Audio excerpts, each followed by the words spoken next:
तीन तिगाड़ा काम बिगाड़ा। तीन बहुओं के रवैये से सासू माँ बहुत परेशान थी। दरअसल बात ये थी कि तीनों बहुओं में किसी बात को लेकर अनबन हो गई थी। तब से ही तीनों एक दूसरे से मुंह फुलाए रहती थी। ना कोई सीधे मुंह किसी से बात करती, ना किसी का कहना मानती। पड़ोसी भी इस बात को जानते थे और जाने कैसे कैसे बातें भी करते। इसीलिए सासू माँ ने तीनों बहुओं को तुरंत अपने कमरे में बुलाया। मैं कई दिनों से देख रही हूँ, तुम तीनों अलग अलग सारे काम कर रही हो। ये सब नहीं चलेगा, तीनों को मिलकर ही काम करना पड़ेगा। सास की बात सुनकर एकदम से बड़ी बहू बोल उठती है। नहीं मम्मी जी, मैं इन दोनों के साथ कुछ नहीं कर सकती। मैं इस घर की बड़ी बहू हूँ, फिर भी ये मेरा कहना बिल्कुल भी नहीं मानती। अरे जेठानी जी, जानबूझकर मुझे डबल काम करवाती है आप, और छोटी मुझसे टेढ़े मुंह ही बात करती है। इन दोनों के बीच हमेशा सैंडविच बन जाती है मेरी, और मैं हमेशा आलू की तरह बीच में मसली जाती हूँ। मम्मी जी, इन दोनों को लगता है कि मैं छोटी हूँ तो इनके पैरों तले दब जाऊंगी, लेकिन नहीं, मेरा भी उतना ही अधिकार है जितना इन दोनों का है। बड़ी आई दोनों मेरी चुगली करने के लिए, मुझे क्या कम समझ रखा है। तीनों बहू एक दूसरे से बहस करने लगती है और सास दोबारा ये देखकर टेंशन में आ जाती है और सबसे कहती है, चुप हो जाओ, अब से तुम तीनों सारे काम एक साथ करोगी, आंख बंद करके एक दूसरे की बात सुनोगी। तुम तीनों इस बात को गांठ बांध लो, वरना अगली छुट्टियों में तुम्हारा अपना मायके जाना कैंसिल। सास की बातें सुनकर डर के मारे तीनों हामी भर देती हैं। जी मम्मी जी, मैं समझ गई। हाँ मम्मी जी, जैसा आप कहें। आप जो कहेंगी मैं वही करूंगी। तीनों बहू सास की बात को गांठ बांध लेती है और वादा करती है कि अब से सारे काम वो तीनों एक साथ मिलकर ही करेंगी। ये सब देखकर सास खुश हो जाती है और वहां से चली जाती है। नीचे जाकर वो देखती है कि घर में शर्मा जी आए हुए होते हैं। सास जोर से आवाज लगाकर कहती है, अरे बहू, जरा चाय बनाकर तो लाना, शर्मा जी आए हैं। सास की बात सुनकर तीनों बहू तुरंत किचन की ओर भागती है और चाय बनाना शुरू कर देती है।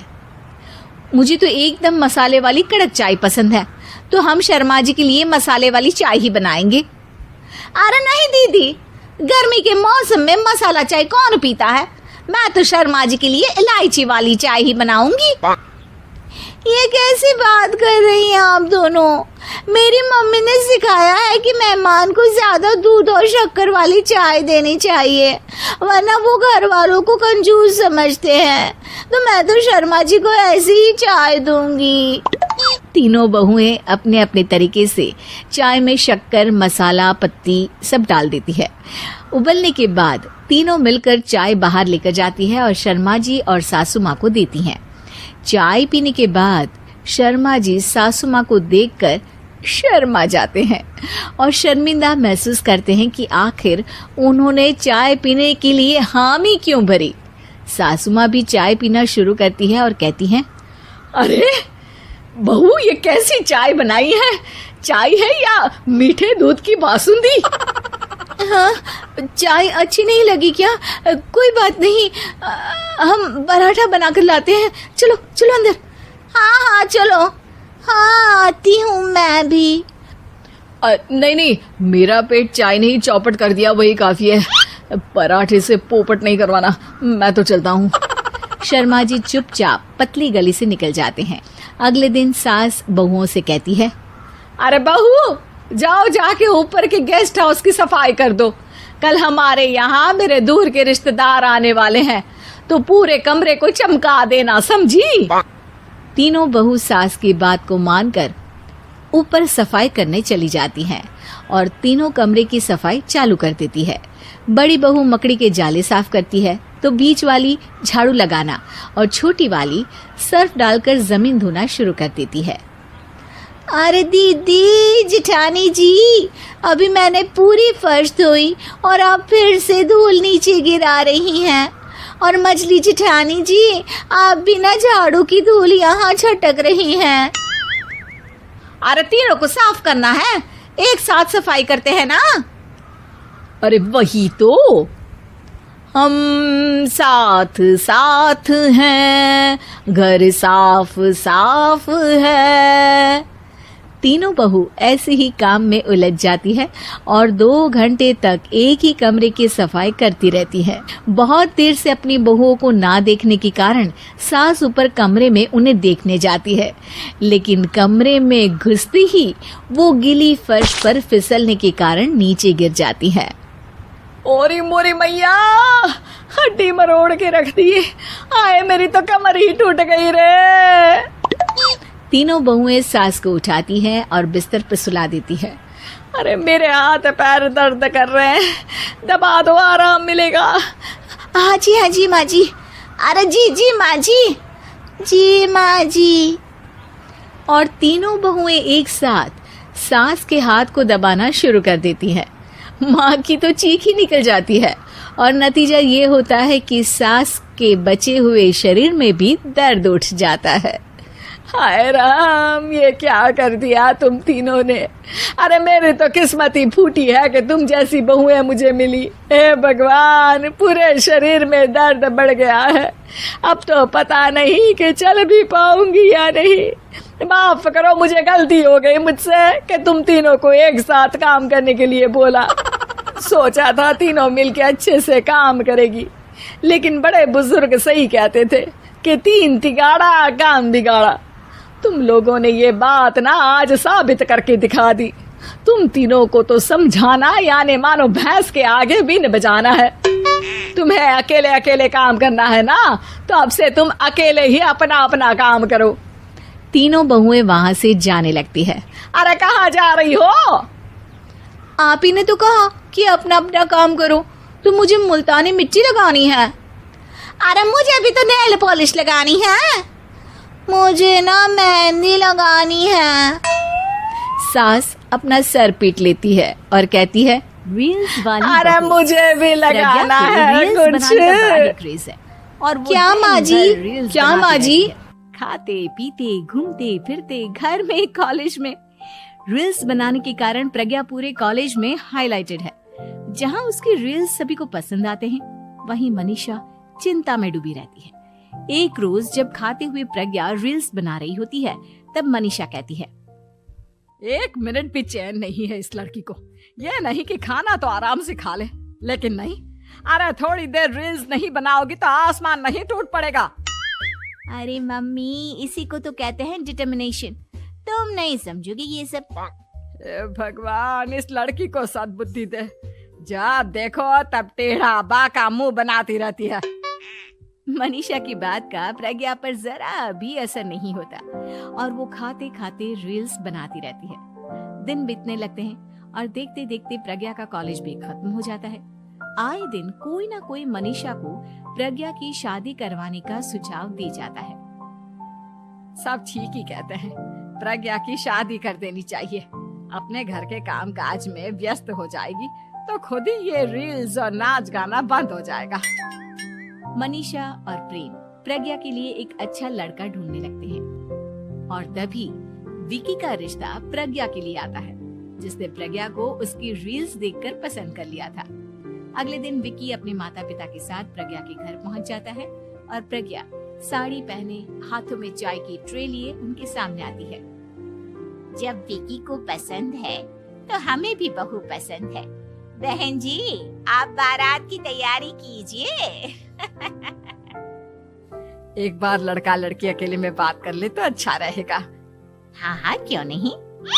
मनीषा विकी को प्रज्ञा के कमरे में भेजती है, जहाँ प्रज्ञा पहले से ही रील्स बना रही होती है। तभी विकी कहता है, आ गए आपके साजन जी। हमारे साथ ये रील्स कंप्लीट करती तो और भी अच्छा रहता। अच्छा जी, अब आ ही गए हैं तो बना ही लेती हूँ आपके साथ। दोनों मिलकर रील्स बनाते हैं। जब वी मीट और तुरंत पोस्ट भी कर देते हैं। फिर विकी कहता है, जब आप साड़ी में चाय लेकर आई तब मुझे लगा कि कहीं मैं गलत घर में तो नहीं आ गया। अब सही है। दोनों की शादी पक्की हो जाती है। और शादी के दिन भी प्रज्ञा रील्स बनाने से चूकती नहीं, यहाँ तक कि बारात के समय भी नाचते हुए रील्स बनाती है।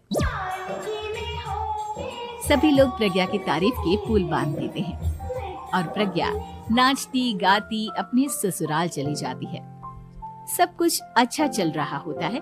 प्रज्ञा यहाँ भी दिन भर हर चीज की रील्स बनाती रहती है। लेकिन कुछ दिनों के बाद जब सुनीता कहती है, बहू, ये रील्स के साथ साथ कुछ काम भी कर लिया करो। वैसे तुझे और क्या क्या बनाना आता है? मम्मी जी, वैसे तो सब कहते हैं कि मैं सब कुछ अच्छा बनाती हूँ, लेकिन मुझे लगता है कि मैं मैगी अच्छा बना लेती हूँ। हाँ, कॉफी भी अच्छा बना लेती हूँ और मुंह तो सबसे अच्छा बना लेती हूँ। हैं? अच्छा अच्छा। सुनीता अपना माथा पकड़ लेती है और कहती है, बहू, कुछ खाना बनाना भी सीख लेती। मम्मी जी, मैं लंबी प्लानिंग कर रही हूँ। जल्दी ही मैं इतनी फेमस हो जाऊंगी कि मुझे पैसे मिलने लगेंगे। हम दोनों सास बहू राज करेंगे, राज। नौकर काम करेंगी और लोगों की तो लाइन लगेगी हमसे मिलने के लिए। तेरा दिमाग खराब हो गया है क्या बहू? हंसी मजाक तक ठीक है, लेकिन इस तरह घर नहीं चलते। जितना जल्दी हो इस घर के तौर तरीकों को सीख लो। प्रज्ञा मुंह घुमाकर चली जाती है और तुरंत उसी वक्त एक रील बनाती है। ये देख सुनीता का गुस्सा 7वें आसमान पर चला जाता है और विक्की के घर आती ही सुनीता उसे सब कुछ बताती है। विक्की भी अब प्रज्ञा की इन हरकतों से परेशान हो जाता है। तुम टेंशन मत लो मम्मा, मैं देख लूंगा। विक्की कमरे में जाता है तो देखता है कि प्रज्ञा रील्स बना रही है। विक्की बड़े ही प्यार से प्रज्ञा से कहता है, प्रज्ञा, इन सब के लिए मैं तुम्हें मना नहीं कर रहा हूँ, लेकिन फिर भी हर वक्त तो ये अच्छा नहीं लगता ना। समझने की कोशिश करो, मुझे भी तुम्हारा थोड़ा वक्त चाहिए। मैं जब ऑफिस से आता हूँ तो मुझे समय देने की जगह इसी में लगे रहते हो। तुम ज्यादा ही सोच रहे हो। तुम भी मेरे साथ रील्स बनाओ ना, तुम्हें भी बहुत अच्छा लगेगा। तुम्हें इज्जत से कोई बात समझ में नहीं आती क्या? दिमाग खराब हो गया है तुम्हारा इस चकाचौंध से। अगर तुमने अपना रवैया नहीं बदला तो मैं तुमसे दूर चला जाऊंगा। तुम ही रिश्ता लेकर आए थे, मुझे लड़कों की कमी नहीं थी और ना आज है। विक्की दरवाजा पटककर चला जाता है। धीरे धीरे विक्की प्रज्ञा से दूर होता जाता है। एक रोज मनीषा प्रज्ञा के ससुराल उससे मिलने जाती है। तब सुनीता उससे कहती है, बहन जी, अब आई हैं तो कुछ दिन यहाँ रहकर जाइएगा, आप ही का घर है। हाँ मम्मी, बहुत दिन हो गए तुम्हारे साथ एक भी रील नहीं बनाई मैंने। प्रज्ञा तुरंत अपने फोन में रील्स ऑन कर लेती है। ये सब मुझसे नहीं होता। तेरा ये भूत अभी तक नहीं उतरा क्या? बहन जी, आप कुछ कहती नहीं क्या इसे? जब आप ही कुछ नहीं कर पाई तो मैं कर ही क्या सकती हूँ। सास तो वैसे ही बदनाम है। शाम को घर की लाइट चली जाती है और मनीषा प्रज्ञा से कहती है, मेरे घुटनों में बहुत दर्द हो रहा है, तू लाइट का कुछ इंतजाम करना बेटा। अच्छा, कैंडल जला देती हूँ मम्मा। प्रज्ञा गाते हुए कैंडल जलाती है और खिड़की के पर्दे के पास रख देती है। मनीषा, जिसे बहुत दर्द हो रहा है, वो सो जाती है और प्रज्ञा हमेशा की तरह अपने रील्स में लग जाती है। उधर कैंडल की वजह से पर्दा आग पकड़ लेता है और मनीषा के कमरे में आग लग जाती है।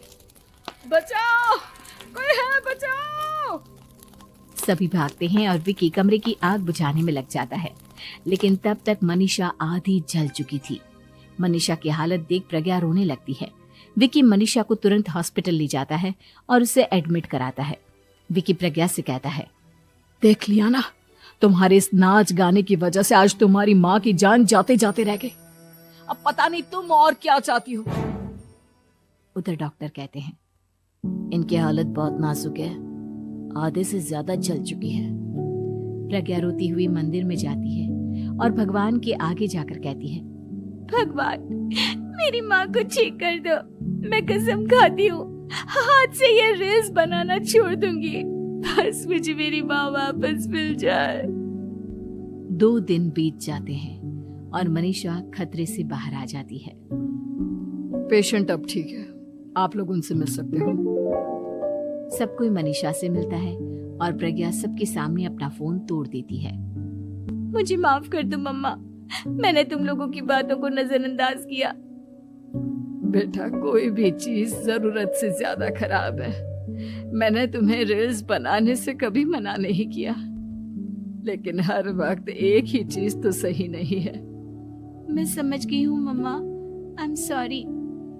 प्रज्ञा उस दिन से रील्स बनाना छोड़ देती है और पूरी तरह से अपने घर में लग जाती है।